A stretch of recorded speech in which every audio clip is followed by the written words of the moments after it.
Okay. Elliot Chalmay. Look at that. That's it. Okay. All right, now I All get right. you. Oh, God. Great. Beautiful. Okay. The topic of tonight's class is Asara Tevet. We're going to discuss everything around it, everything that builds it. It's a lot more than we typically consider. Uh, we're going to dedicate tonight's class to a very, very special person, someone particularly special to me and to my children, to Eliel ben Miriam, to Elliot Shalmei, Baba Shalom. I want to just speak about him for a minute. When my Jerry got married, Jamie and I were pretty young, and just figuring things out in terms of a married child and soon after grandchildren. And Elliot, Alaba Shalom, taught me and my wife a couple of extremely important things. The first one was that somehow, and I'm sure he worked hard to build this, he had a fabulously clear perspective on life. He got it, he understood it, he was grounded, he knew who he was, he knew what his hopes were, he knew what he wanted for his children. It was very simple, straightforward, uncontested, and fabulous. And most of us who struggle with these things and go throughout life bouncing back and forth and learning and trying and testing, it was very special to have someone in my life, particularly at that point, who was so grounded and so clear on his life direction, on his needs, and on his values. And by the way, you see that very clearly in his sons, in Ray, Hai, and Richie. The other thing I have endless gratitude to him for in Hakarat Tov is he gave me the roadmap to be a grandfather. We didn't know anything about grandparenting. And one of the things that, or the main thing that Elliot showed and taught was to love the grandchildren like crazy, open-ended, gush with love, express the love. Don't limit it, and don't simply feel it that way, but express it that way. So what I saw in him was an ability to love his grandchildren to the ends of the earth, so to speak. But everybody does that, right? At least everybody has a sense that they're doing that. But the harder part, the more valuable part, is to take that love, that gushing love, and express it, and hug and hold and laugh and smile and hug longer and express more. And for that, I have endless gratitude. He gave me particularly that sense. I use it every day of my life, attempting to express my boundless love for my grandchildren in every way I can, and then some. And that was from him. Our learning tonight is dedicated in his memory. Tiyeh Nishmatot Rab Zrahayim. Amen. We're going to use a certain paradigm tonight for our learning, certain perspective, that we're going to come back and touch every certain number of minutes throughout the time we spend.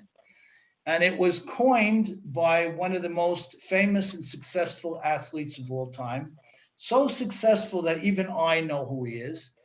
And his name is Yogi Berra. He was a Yankee for most of his career. He was an all-star 18 times and won 10 World Series championships. He was a very bright guy. He was a successful coach and manager. And he had a number of yogi-isms, of cliches, of slogans that became part and parcel of his personality. And one of his most famous, which I want to go back and forth at tonight, is when you come to a fork in the road, take it. When you come to a fork in the road, take it. So we're going to leave that open for a few minutes and keep it in mind because we're coming back to it. Okay. What is the tent of Tevet? The tent of Tevet has a number of elements attached to it. The first and the most famous, the one most of us are familiar with, is on the tent of Tevet, Nebuchadnezzar surrounded the city of Jerusalem and imposed what would become a 3-year siege. Now, we're going to talk another time about what went on inside the city of Jerusalem during that siege. In fact, many, many miracles, our rabbis describe, went on during the 3-year siege, which could have and might have and should have moved the needle on the Jewish people and their behavior, but didn't. But that's for a different conversation. But the siege on the city was begun on the 10th of Tevet.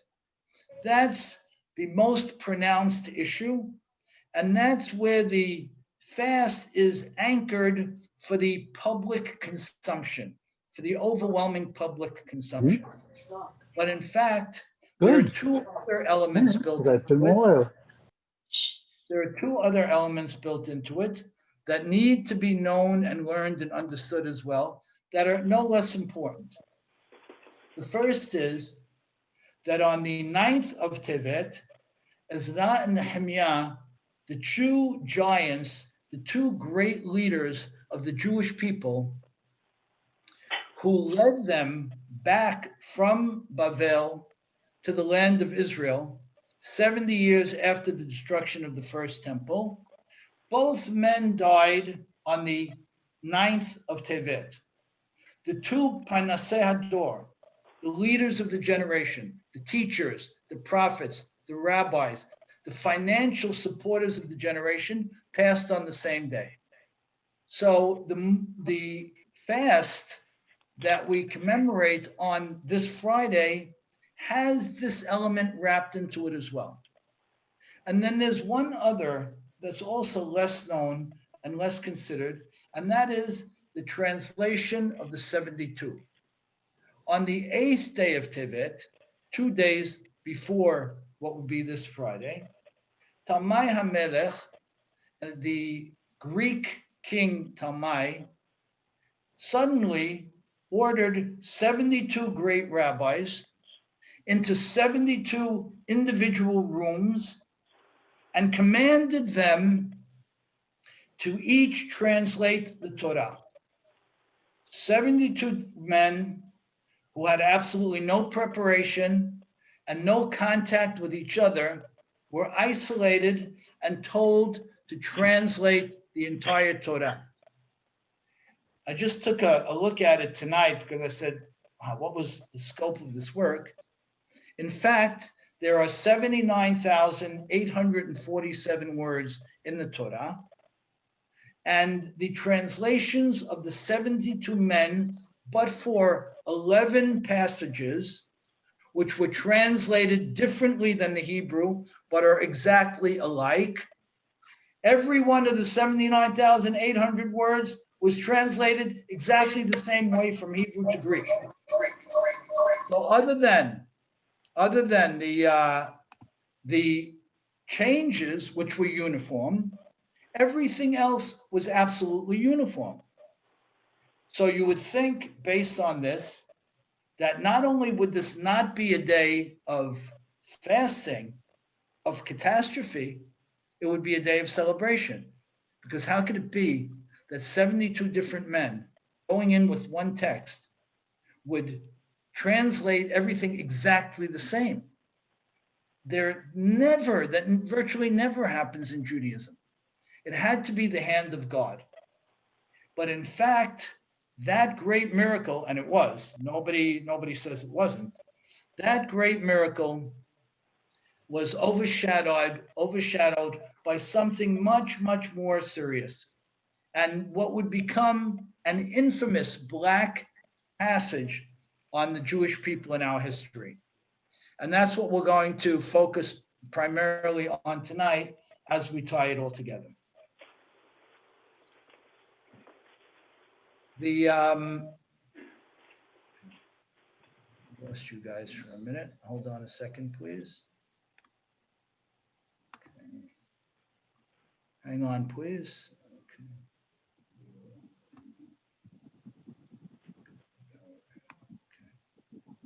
Okay. All righty. Is the transmission clear for everybody? Are you hearing clearly? Yes? Yes. Yes, Rick.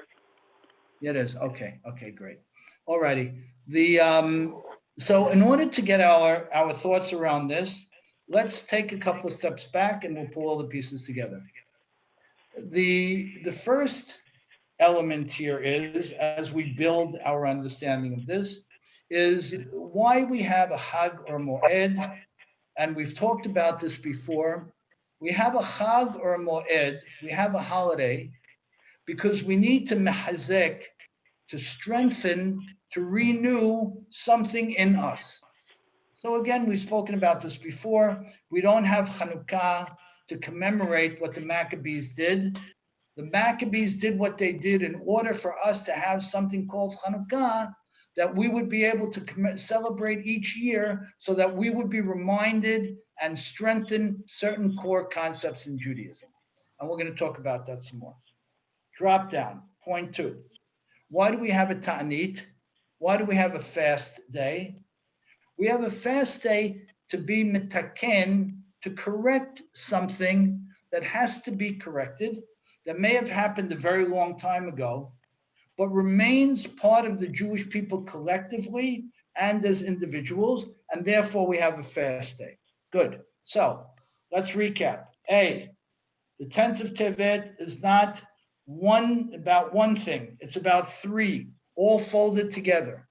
The most pronounced is the one we know, is the surrounding of the walls of the old city of Jerusalem that would eventually be destroyed, leading to the destruction of the temple. But wait, there are 2 Ta'aniyot Tzadikim, as our rabbis qualify them, fasts of the righteous that happen on a day and 2 days before. What are those about? 2 of the greatest of men who passed, and this translation of the 5 books of the Torah into Greek. Okay. Therefore, we have a fast. Now, we have a fast, meaning that there's something inherent in what happened within those 3 days as we're cobbling them together that we still need to be aware of and that we have to have a hand in fixing or changing. Good. Drop down to the next level. You're going to start to see how the pieces come together in just a handful of minutes. We said a few classes ago that the entire Mitziut, the entire reality that we can ever experience is couched between the Aleph and Taf, the 22 letters of the Hebrew alphabet. We said in that respect, each letter has great value and unique value, and that goes further when we put letters together to form words and words together to form sentences, and everything that goes on within any constellation of those 22 letters is extremely important, because that's the way to understand HaKadosh Baruch Hu's truth. There isn't any better way. So when we see letters out of order or words out of order, and we talked about this, we're reviewing so we can connect it back to tonight's conversation. When we see things out of order, what do? We have to deal with them. And therefore, we have the 3 ways to interpret Torah, to learn Torah, as we've talked about: Pishat, Remez, and Dirash. The straightforward explanation of Pasuk, the explanation considering things that are hinted to, that are not obvious, and then the explanation of the Pasuk in a broader context, either within a Parshiyah, a number of other Psukim, verses that may contradict or may challenge the order, or within extra words, or anything that seems to be slightly off. So again, everything we can ever know is in the 22 letters, HaKadosh Baruch Hu's 22 letters of Torah. If that's true, then the way those letters are arranged in terms of specific words and within a sentence is critically important to us. And therefore, we have three ways of learning. We have the straightforward way, the Peshat. We have the Remez, which is the things that are hinted at. And then we have the Dirash, the things that can be expounded upon and understood when we look either at extra words in the Pasuk that don't belong there, or we look at the Pasuk in a much broader context. So let's take a very straightforward Pasuk, very straightforward verse, and let's look at it from the three perspectives. Let's take what seemingly is the most straightforward verse. Vayomer Hashem Yehi Or. David, what does that mean? Vayomer Hashem Yehi Or. David Mansour, what does it mean? Let there be light. I don't know. Beautiful. God said there should be light, right? God created light with his words, right? Good. Pretty straightforward pasuk. No, Sonny? Pretty straightforward, right? Yep. Good. So how do you explain it from the derech of the pshat? From the vantage point of pshat, of straight away. How do you explain it? Exactly like David Mansour said. No, are you God asking me? said, what's that? Are you asking me? Yeah, I'm asking you. Oh yeah, Yep. just simple. God said, "Let there be light." Exactly like you said. Exactly like David said. Beautiful. So that would be the pshat, right? Great. Sonny, what would be the way to explain it from a perspective of remez? What might be a way to explain it from the perspective of hints or remez? What kind of light? Maybe. What kind of light is he talking about? What kind of light? Great, great. Well, what kind of Spiritual, light we're gonna- physical. Beautiful. We're going to move actually more into Dirash with that approach. What kind of light was it? Beautiful. But what would you use for remez? It could end you up in the same place, by the way, as what kind of light. But what would you use for remez? What do we what do you say? The word Vayehi. The word Vayehi. What do you say, Rich? What would that suggest from a perspective of remez? Generally, Vayehi means there's something negative to it. Hmm? I know. So it's teasing me, right? The word Vayehi is teasing me with something. So it's hinting to something, right? It's inferring something that I'm not going to read in the pshat, but if I understand the derech limud of remez, as you're saying, I'm going to go back to that because I see a word Vayehi, right? Or Yehi in this case, not Vayehi, but Yehi. Yeah. Right, like What you said a about- what couple about weeks here's ago. light? Here's light. What about like an introduction to light? Here's light. Like Here's light. light. Good. Yeah. The classic remez is gematriot, right? The gematriot. That's the classic use of remez. So if we wanted to go into this pasuk with the perspective of remez rather than the perspective of pshat, what we would do is we'd say, well, let's add up the letters of or, of light. So we go back to Sonny's point and see, well, when you add up the letters of Aleph, Vav, Resh, does it add up to some other type of insight or non-physical light? You go to Richie's point, the word Yehi. What is the word Yehi trying to, if I put those letters together and I add them on to the end of the pasuk or the beginning of the pasuk, you're all familiar with these very clever gematriot. What might I learn from that?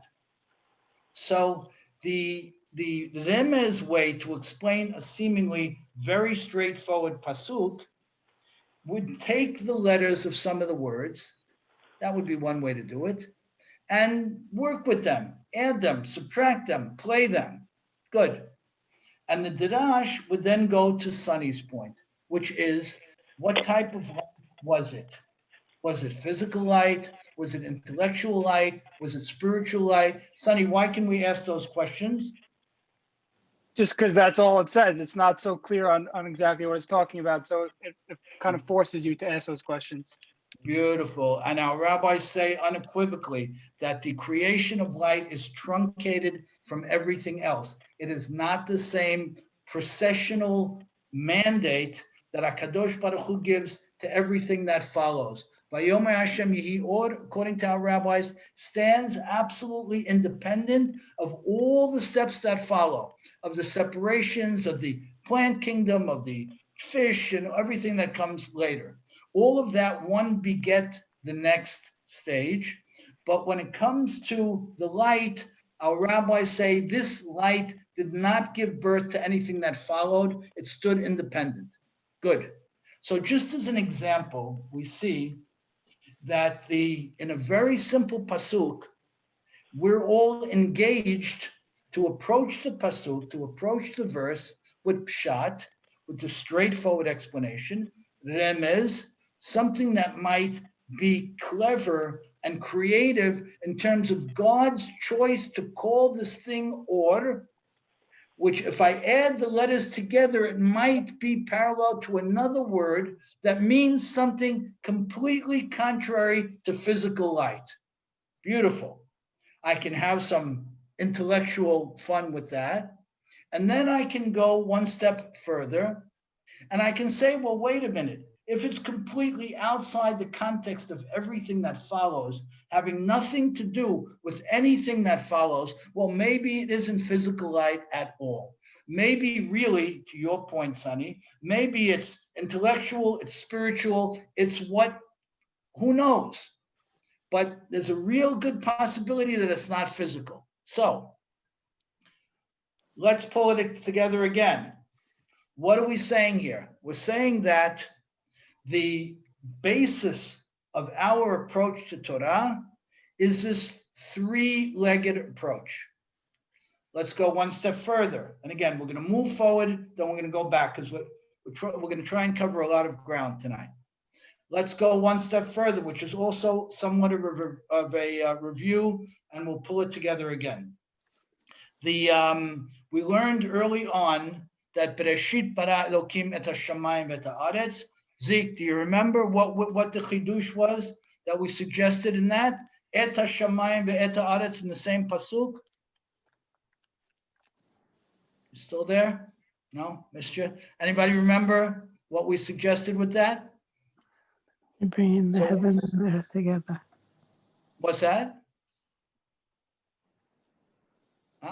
Okay, I'll give you a hint. Et hashamayim ve'et haaretz meant that HaKadosh Baruch Hu forces the two worlds together, the absolutely physical world and the totally non-physical world, two worlds that should never be able to interact, never. But God forces those two worlds together illogically, unnaturally, and says that forever and ever they will be an open flow between them. And there'll be an absolute interaction between them.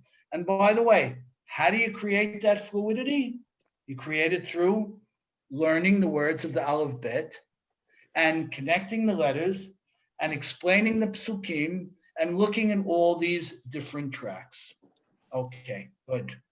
So when the holiday of Hanukkah came about, it came about so that we would each year be reminded of Pshat, Remez, and Dirash. It came about so that each year we would be reminded that man's ability to engage in Torah and to interpret is probably the most important element of it. So when the Maccabees get up to fight, as we talked about a couple of weeks ago, what are they getting up to fight about? The threat that was being cast upon the Jewish people to shut down these opportunities to explain the Torah, these three different tracks. The Maccabees win, as we know. The military win is short-lived, as we know, it's about 250 years. But the spiritual win of preserving the oral Torah, of Peshat, Remez, and Dirash, of our ability to engage Torah and to work with it and to interpret it and to understand it and to make it ours, That stayed forever. And that's their great victory. Okay. Now we get back to the 10th of Tevet, but actually the 8th of Tevet. What do you think was the great catastrophe of Talmai forcing these great men to translate the Torah into another language? What do you say? Open the floor to you guys. What was the great catastrophe? Let's go back. We have 3 days. We have a built-in structure. We have 3 days that fold into one. 72 men translate the Torah miraculously. It's considered a day of infamy in the Jewish people. Thick black line. Let's go to the next category of thought. We understand that there are ways to learn. Peshat, Remez, and Darash. We understand that those ways to learn are our way of keeping a connection between Shamayim and Aretz, of heavens and earth, of expressing that absolute fluid connection with God. And we cherish it. And the Maccabees risked their lives for it. And thanks to them, we still have it.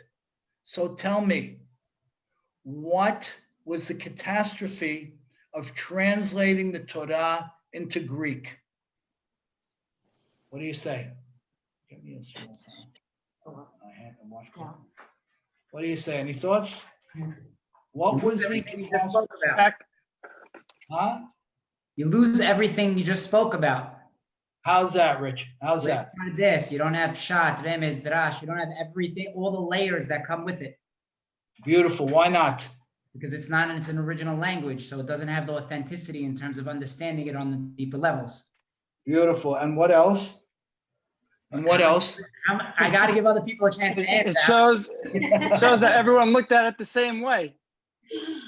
What's that, Sonny? Yeah. It shows that everyone looked at it the same way, And therefore what? and that just shows that there's nothing really more to it than just looking at it in one simple way. Perfect. So let's put what you and I Richie mean- said together. Huh? Yeah? Go ahead. No, go ahead. Keep going. No, I really wasn't. I mean, it was kind of just adding to what Richie was saying, but not much more than that. But go ahead. I want to hear what you have to say. Beautiful. So when we translate the Torah into another language and we remove the possibility of Peshat, Remez, and Darash, as Richie and you said, so now it becomes dogma. Now it's something that has no movement. Now it becomes God's word, right?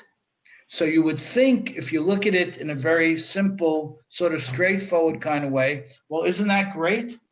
If 72 of the greatest men of one of the greatest generations in Jewish history came together and translated the Torah into what was then the most pronounced language in the world, what would be better than that? And it's exactly to what Richie and you are saying. When you translate it into another language in a uniform way, now it becomes dogma. It's not Torah anymore. Now it becomes one way, one thought, one approach, one direction. Now, you would think that's great. What's not great about that? What's not great? Because it's not how I think. Barry, what do you say? What's not great about that? I guess it becomes like stagnant, it can't like change with time and change with, I guess, different like perspectives and interpretations. Beautiful. So why is that a bad thing? Because we have to keep Torah current, and times change. So we have to, have Torah alive with us at every moment in time. Beautiful. Any other thoughts? Other thoughts? Come on. What else is the problem with turning Torah into dogma? What else is the problem? there's nowhere else to go from there, meaning there's no room for growth. If you look at Torah in one way, you could close the book and call it a day, but the fact that you could look at it so many different ways, that's how we grow. That's how we go. Challenge So what is and it? challenge us. Beautiful, Sonny. So what happens when we look at it with just one way? What happens? What happens? Why can't the translation live the way the original language does? Why is that, Ricky? Why are we saying that? Why are we So tell me, beautiful Zeke, why can't it? I don't Why know. can't it? I don't see. Go I'm back up. having a Go hard back time with up. that. Good. I'm glad. You've been because I quiet don't for think- too long for I- the last half hour. I know, because I don't see the problem. I know. And that's why I want you to work harder. Uh-huh. What is the problem here? With- Build on what Sari and Sonny said. What is the problem here? It becomes Right. stagnant. Huh? Is there Shivim Panim La Torah? Is that something? Yeah, who's speaking? I can't see you. Hi. Oh, sorry. It's Joy. I'll open. I forgot. I don't have video. Hi. Oh, How hi, are Joy. you? Great. Hi. Shivim Okay, good. Panim La Flesh it out. Torah.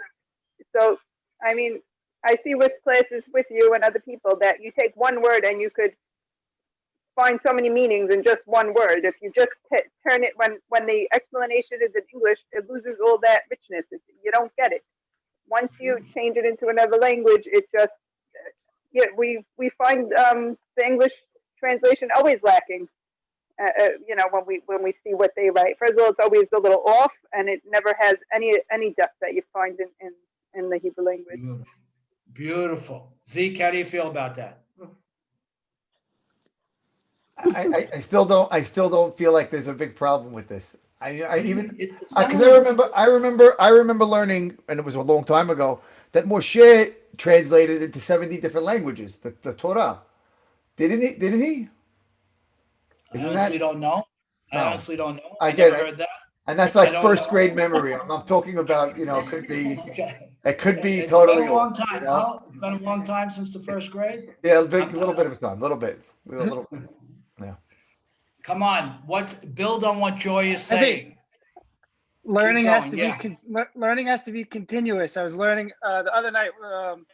My rabbi was saying that the reason why you don't say a beracha after learning is because it's supposed to be a continuous thing throughout your life. So I feel like if it was just translated one way, you would never have that continuous learning going on. Let me throw a little bit of a curveball and tell me what you think. Remember Yogi Berra's quote. When you get to the fork in the road, take it. Remember the quote. That has to, in its silly but very brilliant way, shape our approach here. Let me give you another angle. We're opening ourselves up to interpretation back in from other people now, from outside places. It's coming back. Very good. That was one perspective. Very good. One perspective was that now you open it up to the world and they can do what they want with it. You're absolutely right. And that is why some of the rabbis called it a catastrophe, but not why most of them called it a catastrophe. So let's stay on our track. I'm going to give you another example, and let's see if we can build back in from this example. What would you call Torah? Tefillah, a monologue or a dialogue? Dialogue. Dialogue. Or dialogue, David? Is that you speaking? Yeah. Beautiful. So explain. You're absolutely right. Explain. If I, Why do you feel it's a dialogue? And who is it a dialogue with? with Hashem. Beautiful. So a dialogue means I speak and I get something back, right?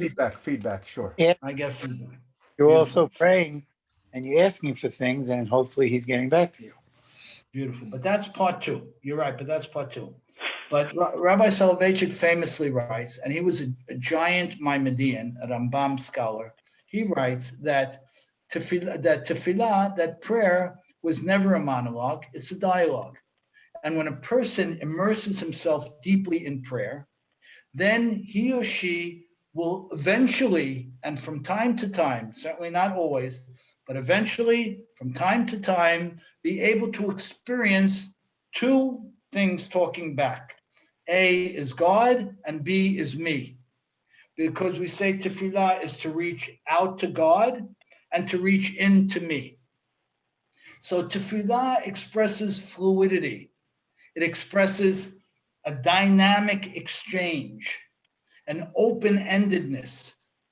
All of those things are what Torah alachad kama v'kama is meant to be.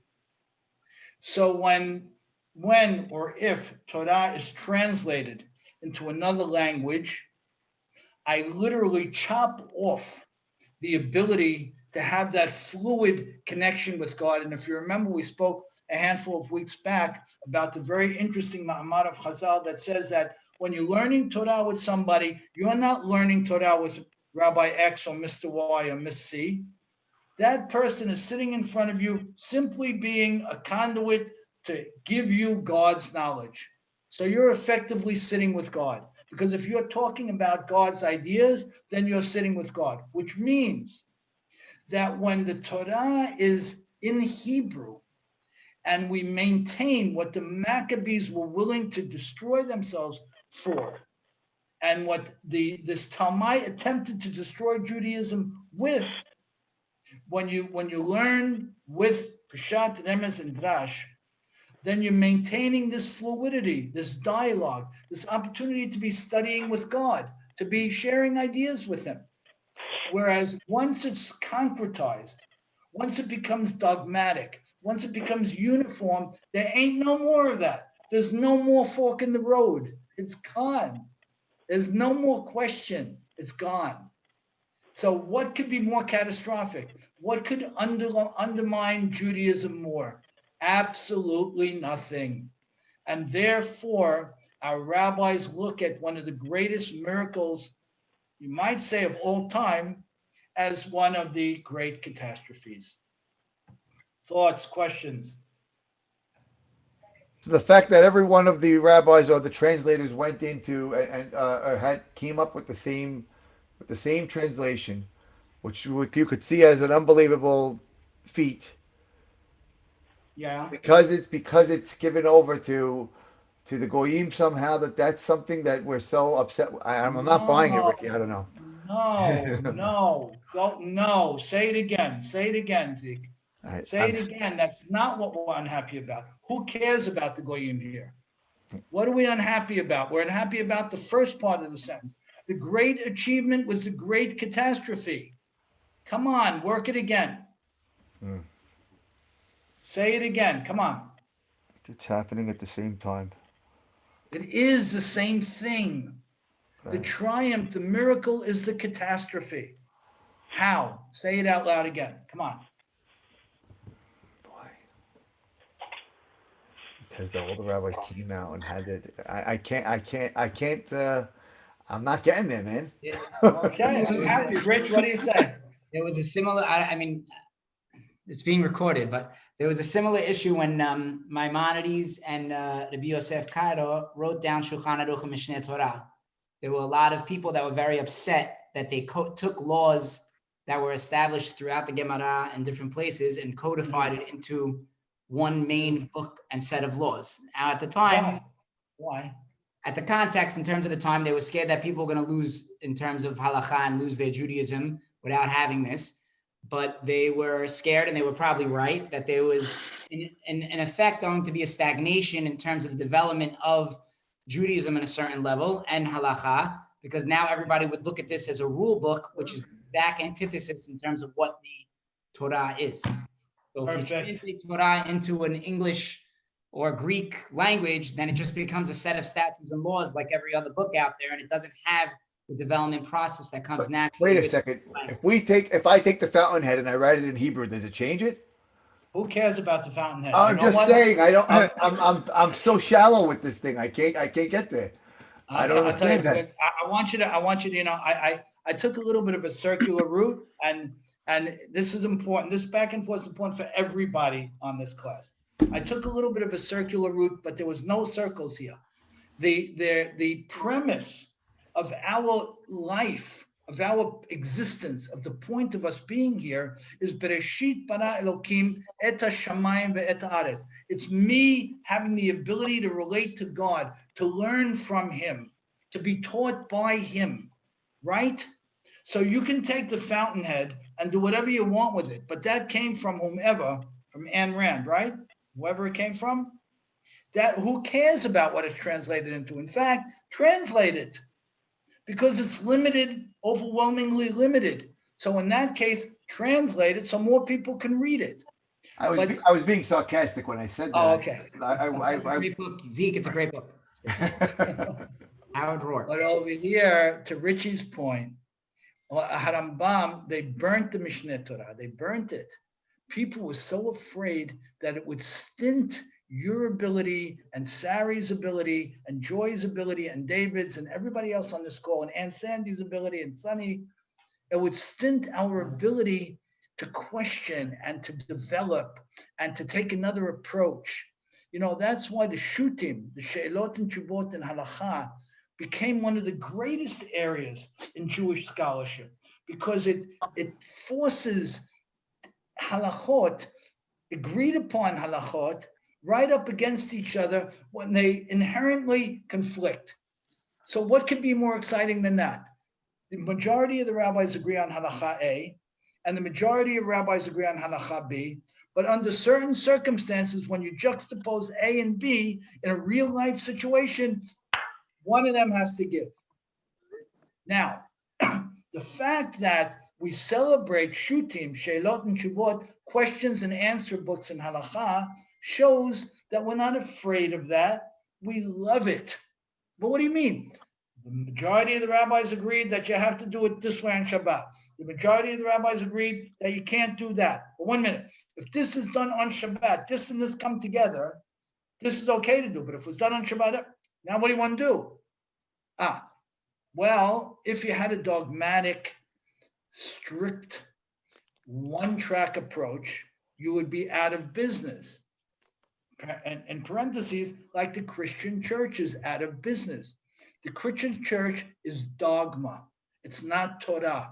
It's the interpreted Torah, so to speak, not our interpreted Torah. It's their interpreted whatever, with an absolute sense of oneness. They call it the church dogma. That's exactly what we're not. We are the exact opposite. We are the most fluid, resilient, intellectually stimulated people on earth. And without that, we have nothing. We have no purpose. We have no relationship with God. And the whole premise of Bereshit bara Elokim and Vayomer Hashem na'aseh Adam, let's make man and let's create things, is out the window. So when I take something and I remove from it in any way, shape, or form, the ability for all of the people on this call to have, each one of us have two opinions about what's right, not one, then I'm talking about something that's not Jewish. Now, what's the uncomfortable part of all of this? What's the uncomfortable part? We'll go another 6-7 minutes. What's the uncomfortable part of all this? Sari, what's the uncomfortable part? I'm not sure like what you mean, what your question is. What's that? I don't know what your question is, like the uncomfortable part. The uncomfortable part of not living in Torah, that's dogma. What's uncomfortable about that? I guess you have to make choices, you know, you have to think, you know, it's, and we're gonna disagree, and, you know, I guess. That's exactly right. We're gonna make choices. We're gonna be uncertain. We're gonna be confused. We're gonna be conflicted. All of those great things. That's the quote, right? What? That's the quote. That's the goal. That's the whole point. That's the whole goal. Certainty, it ain't what we want to be doing. We want to be at a fork in the road, so to speak, all the time, taking it. What does taking it mean? I'm effectively going both ways. And that's exactly what I want. Now, to what a few of you are saying, what does that demand? It demands a great sense of self-love, self-confidence, confidence in our relationship with HaKadosh Baruch Hu, with God. It demands a fluidity and a tolerance and the ability to change on a dime, to be a master of change, to be open, to be creative, to be expansive, to be able to say, I practiced this area of halakha for the last 20 years this way, and I just realized I was wrong. Isn't that great? And not to feel bad about it, to feel uplifted by it. It demands the ability to choose. It demands the ability to question. It demands having integrity, where you'll go to two rabbis, let's say, and each would give you a different opinion. And now you have to be integrous. I'm not going to choose my flavor of the day, my rabbi of the week. That's not integrous. I'm going to choose a direction for myself that I can build within the overall framework of halakha. So when I have the ability to dance and sing and laugh and create intellectually, that can only be done with the language of HaKadosh Baruch Hu himself, using his words, the way he created those words, the way he empowered those letters, the way he structured those sentences. Now it's a world of intellectual celebration and personal growth forever. You can't get better. But the minute I take it away from that, there's no more forks in the road. There's nothing. There's a God up there who made certain proclamations, dropped them on my head, and said, do it or don't do it. I don't really care. We don't have a relationship. We don't care about each other. There's nothing here but I say and you do. Ricky, when I open my Sensino Chumash and there's Hebrew English in it, is that more vanilla than a regular only Hebrew Chumash? You know what, Zeke? I want to show you my notes because I wrote down that question and I wrote your name by the question. Stop it. And if you think I'm exaggerating, I'm going to show it to you. You're like David Copperfield. So it goes like this. Anybody want to answer this question? What do you mean? Don't we translate things into English today? What are we doing? How are we doing that? What do you want to say? Better to learn something that in a way that you can understand it than nothing. And not to learn at all. No. Okay, true. And but is it less potent? Are we watering it down by putting the English in the Torah? Very good. Is that the question? I mean, I don't know. I'm asking you. Are we? Yeah, we obviously. But otherwise it's like reading Braille to me. I don't know. I may as I need something. I need something to make sure to give me guidance that I'm understanding it properly. But what's the fundamental difference between having a Hebrew English Chumash and reading it in the English and having only English Chumash with no Hebrew inside? If I never look at the Hebrew side, then I see what you're saying. Okay, so the Ricky, point is, isn't aren't you supposed to hear the Megillah in only Hebrew? Isn't that the whole thing? Better to hear it not in English and Hebrew just to keep it in its natural form. Isn't that the whole reason why? Yeah. Yes. But does that have the connection? I don't know. I want to think about that. If there's a connection to this, I want to think about it a minute. In terms of the English translations today, it's the antithesis of what Talmud did. The English translations today generally will list the remez, the pshat, the drash. They'll generally list all the different interpretations. They'll just say them in English. They're not taking the Torah and translating it word for word, so to speak, in one structured, protected, closed way.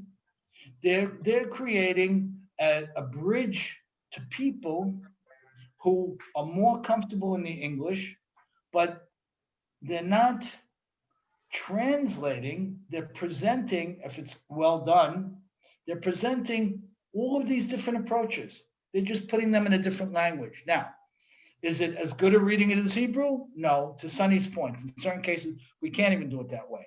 But is it completely different from what Talmud demanded? Absolutely. Because it maintains the integrity of the diversity, of the multi-inflections, of the complexity, of the divergent ideas. And we know that as we're learning in English, and we all do, and we all did, and we all do, right? We know that we should continue learning in English, but pick up as many Hebrew words as we can. And over time, continue to build in Hebrew. Did we do anything wrong by learning in English? Absolutely not. Because it's not a translation. It's the way to learn the same ideas and the same approach without mastery of the language.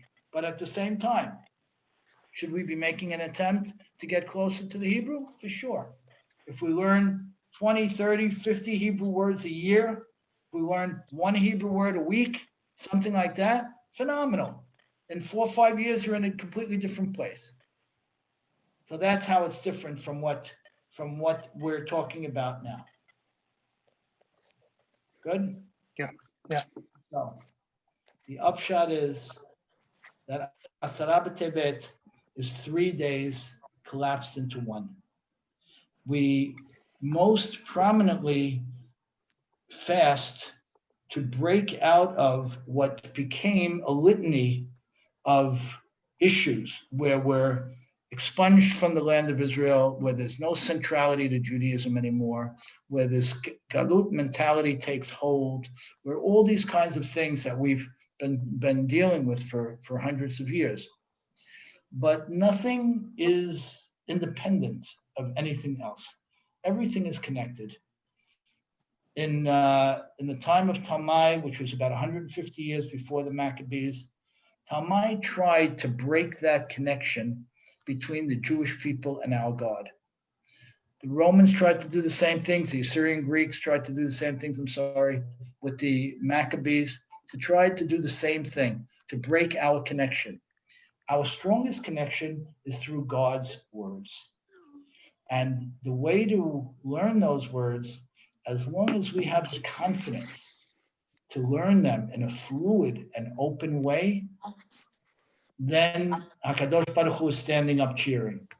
Because Shiv'im Panim Torah, there's 70 ways to interpret something, and some rabbis say, and then there's 70 ways within each of the 70. Well, that's what gives us a living relationship with a living God, rather than a dead relationship with who knows what, which would be a dogmatic relationship. And that's why Torah is so spectacular. And when we fast on Friday, and when we think about what we want to fix going forward, we want to fix the relationship with God. We want to make it closer. We want to make it more fluid. We want to make it more personal. We want to, when we're sitting in a class like this learning, we want to really feel that we're just conduits and HaKadosh Baruch Hu's in the room talking and hanging with us and sharing words with us, because that's really what's happening. And that's a very beautiful way to experience things. And as we get closer to that, these days will change and they'll become days of celebration. Good. Any other thoughts? Questions? I wanted to add one thing for Zeke, because he knew my father. I just want to add that growing up, my father didn't learn a lot. You know, he would read his occasional ma'amles or whatever was in English. But I don't know if you remember, Zeke, he was very into comic books. Oh, no. The comic book. I didn't know that. I didn't know that. Comic books. Uh-huh. We were in shul one Friday night, and he saw the Mishnayot they came out with all of the pictures. And he opened it up, and he's like, this is like a comic book. And that's when we started looking together. He loved it. He said if they made books like this when I was young, I would have learned when I was much younger. The best guy. The best guy. Love it. There's always an access point that should be the starting point. Love it. I love it. Beautiful. Rich, give us one or two of his quotable quotes before we sign off real quick. He used to say, you know, if you went through a tough time or there was something that happened and people were talking about you, whatever it was, He always say, tomorrow, you're yesterday's news. That's it. And people are usually on to the next. So, and then when we thought we were smarter than him or say something, he used to tell us, "You think you're smart? I have underwear that's older than you." It's horrible, but it's true. But his main line really was smile. It opens up many doors. That was And really he always did. Always. I don't remember the man without a smile on his face ever. He's always just smile. It opens up many doors. Yeah. Yeah.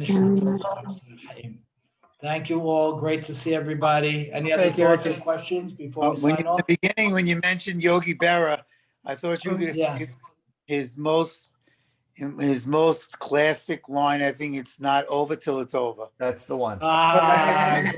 Great. That's right. It's not over till it's over. Right. Beautiful. That lady sings. All right. That's what the fat lady sings. Some more shit did translate the Torah. Google confirmed it. They just wanted you to know. That's I'm gonna leave you with that.